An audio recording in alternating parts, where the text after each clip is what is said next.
Ready? Yes, ma'am. All right, good morning. I am Emily Benson. Susie Otazo, Marina Pontes, Brandon Chug.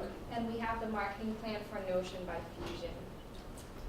just gonna go out and say it, we need about $1.5 million. This is just gonna be for 2 years. Based on what happens in the first 2 years, we'll decide if we're gonna go forward and ask for more money or not. With the $1.5 million, we're gonna do a hybrid concept with the software, the app, and the hardware device. We're gonna do a test market for the hardware device for 2 years in Massachusetts. And the goal of this test market is to quantify whether or not this device is actually effective in schools, because schools won't adopt devices unless it's quantifiably effective for their students. So we'll start by looking at the environment that we're playing in. As for our iTunes and Android app, our competitors are the various no-card services. Now, these aren't necessarily apps that you download on iTunes. These are services that host the no-cards, and they can interface through their API with a variety of apps. So we're talking about 50, maybe 60 apps that do no-card services. The largest one would be Evernote on this list. They're our biggest competitor in the app space. They have $400,000 of revenue a month from subscriptions alone, and that's through their premium service. They also have $45,000 a month coming in through software licensing, and that's to the other apps. As for our hardware, the two main players are Leapfrog and VTech. Now, Leapfrog and VTech both have tab devices. That would be the LeapPad, the Explorer, the InnoTab, and the MobiGo. These are educational devices, but most of these are targeted towards younger children. The most relevant product on this list would be the Leapfrog Crammer, which, for all intents and purposes, does exactly what our product, the Notion, does, except that it also had an MP3 player and sold for $10 over our price point. And that was discontinued. Also, within the this market, there is the LiveScribe Echo, which is a smart pen, which we will also be competing with. So essentially, the market that we're targeting in the first 2 years for hardware are Lowell, Lawrence, and Worcester. Their combined student population for middle school students is around 10 to 14. So we chose these 3 towns because we believe they're close proximity to you. You'll be able to reach out to them. In addition, they were lower income, which you also mentioned was a really important strategy for this, so it could be a really good tool for that. And the purpose of reaching out to these 3 and only these 3 is that throughout the 2 years, we're going to be really developing knowledge about how this works for them. And honestly, over 2 years, that's probably not going to be enough information. It could take years. A school system would look at positive results and be like, well, maybe they got new teachers, maybe this happened. We want to see why the Notion is effective. For software, we found that there were 600 school districts nationwide that have iPads. So the total possible market is around 2.2 million students, and you'll see the numbers for that in the appendix. These statistics here kind of show that technology is abundant. This is for the apps in particular, reaching out to middle income who have the iPods and smartphones. Okay, so why test market? So the year 1 software target is for New York. The year 1 software target is for New York and Massachusetts. So our idea is to hire a New York City-based sales representative, community manager, basically a brand evangelist, to go to the public schools in New York. The reason we chose the public schools in New York is that there is a very large population of students that were given iPads already in the New York area. New York City alone is given over 2,000 iPads, and then the surrounding areas, Connecticut, Long Island, have each been given as well. So they have a really good market to reach out to right now, and it's expanding. And then the year 1 for hardware is the MA test market that I just mentioned, but also Sylvan Learning Centers. Our plan is to actually give them, for free, our devices, have them see how it works, record it, give it back to us, and let us know what they think. Educational trade shows, just kind of like a place to go, learn more about the environment. I think that this is more of an opportunity for us to learn rather, but also for people to learn about us. So yes. So for our pricing strategy, we put out some of the pricing for our competitors as well as our price. So for Notion, we're trying to charge about $40 5 minutes. for our hardware and $4.99 for our app. We believe that that's a competitive price, and we'd still be able to be profitable with those prices. And we can see that we are staying well below our competitors. Thanks. For the business analysis, we have some figures for that as well. The first one is the cost of year one, which is around $773,000. And during year one, we want to sell both hardware and software. During year two, we want to see how the hardware is doing, since it's a big chunk of money to keep on producing them. We want to make sure that schools are doing well and that we're getting positive data on that. So during year two, we're only going to go forward with our software sales. And that's our pricing strategy again. All right, so some basic financials. The year zero development cost is about $540,000. That's developing the actual hardware device, developing the apps, and developing the software that integrates the use on the actual device with desktop use, as well as legal fees and travel expenses. Our year one operating statement shows that we would have a net income of just over $1 million. And as you can see, it's much higher than the year two because we're selling the hardware devices. In year two, we're just focusing on the app sales. Here's our financial statement.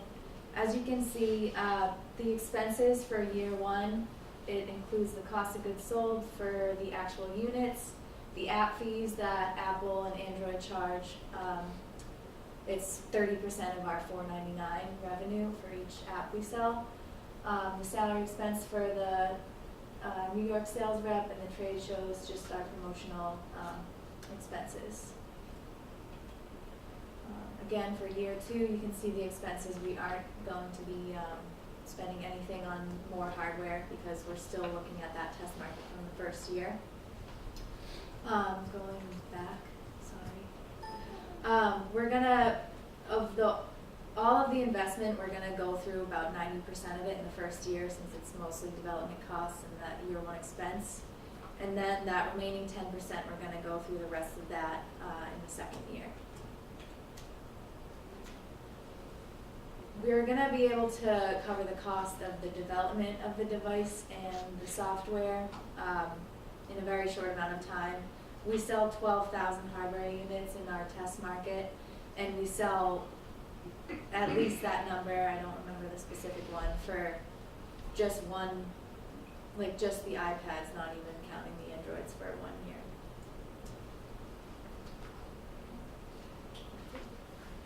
Questions?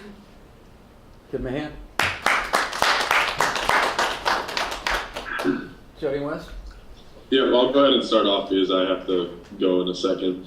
But how did you come up with, in 1 year, being able to sell 100,000 apps to just the iPhone, and then another 150,000 apps, all within 1 year? Yeah. Okay, so we just did some population projections. We know that, and it's also based on iPhone usage and Android phone usage. We couldn't find the numbers for tablets. So we figured out the population of kids in New York and Massachusetts in high school, because we assumed that the kids who would have these devices, the cell phones, would be in high school. Then we could only get the total number of kids from 15 to 19. Then we used graduation rates to figure out the percentage of the total kids that age who are actually in high school. Then we found a number that about 28% of high school kids have smartphones, and then we projected the Android and the iPhone based on the Android and iPhone market share. So it was 48% Android and 43% Android and 28% iPhone. So it was just the 28% of total high school kids, and of that, 23% iPhone and 43% Android.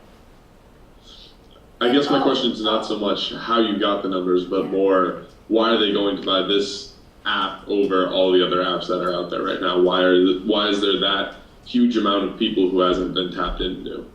Alright, I forgot to mention, we've also found an adoption rate of apps for someone who adopts an app and uses it at least 10 times, so they actually really do use the app. So it was also 26% of the number of kids we found.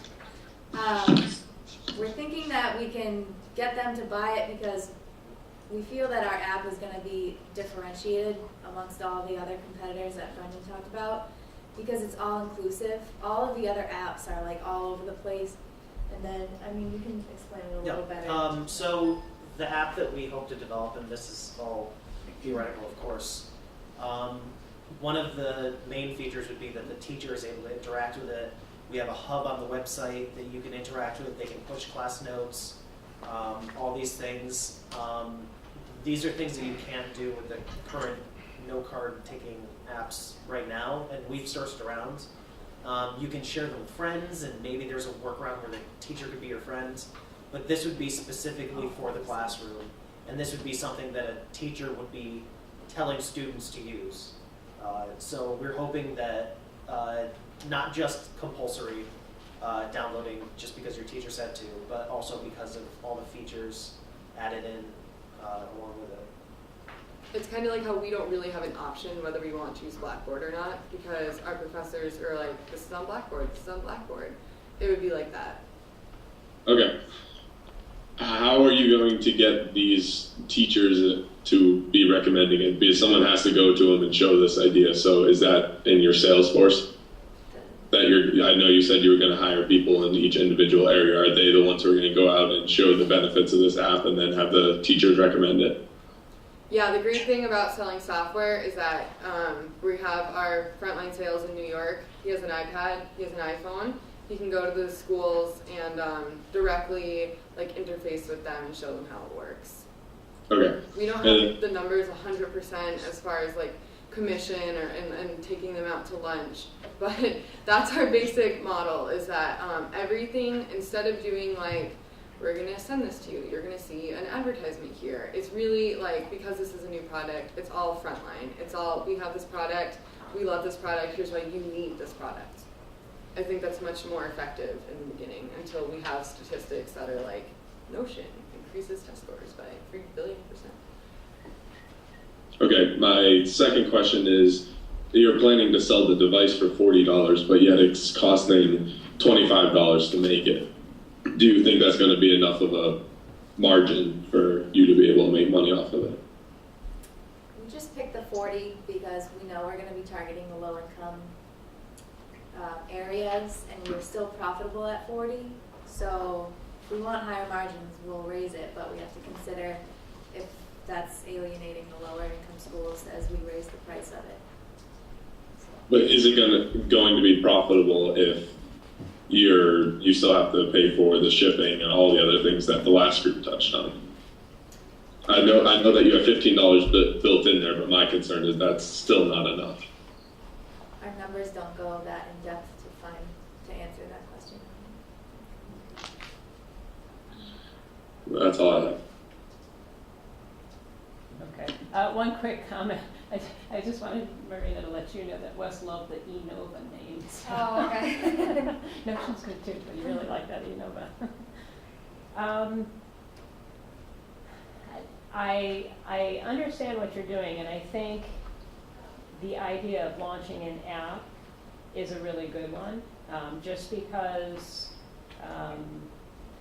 the market is so fragmented right now, and there are so many smart devices, and I mean, the classes are only just now trying to figure out how do we work together, how do we use all that. And I think that's a good strategy for helping a whole classroom adopt this program, as opposed to having to buy the hardware.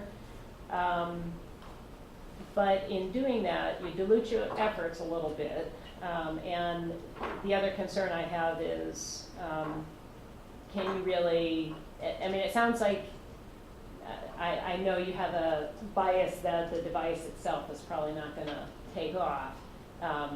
And obviously that's a real possibility. So can you really fuel the company and again warrant the investment by having a profit in just doing an app in this crowded marketplace? And I think you bring out a good point. If you make it interactive, you have a real point of differentiation, but the $5 app market requires just huge volume to really make a company out of it. The $5 we chose were essentially because we believed that it would be a compulsory download given by the teacher, and we needed something to raise to make us profitable, to be perfectly honest. And it is true that we did decide to branch out into software because we wanted to be very conservative with the hardware. We wanted to make sure there was a very careful trial period, and there's a very real chance that after the trial period that it could fail, and we want to have something to fall back on.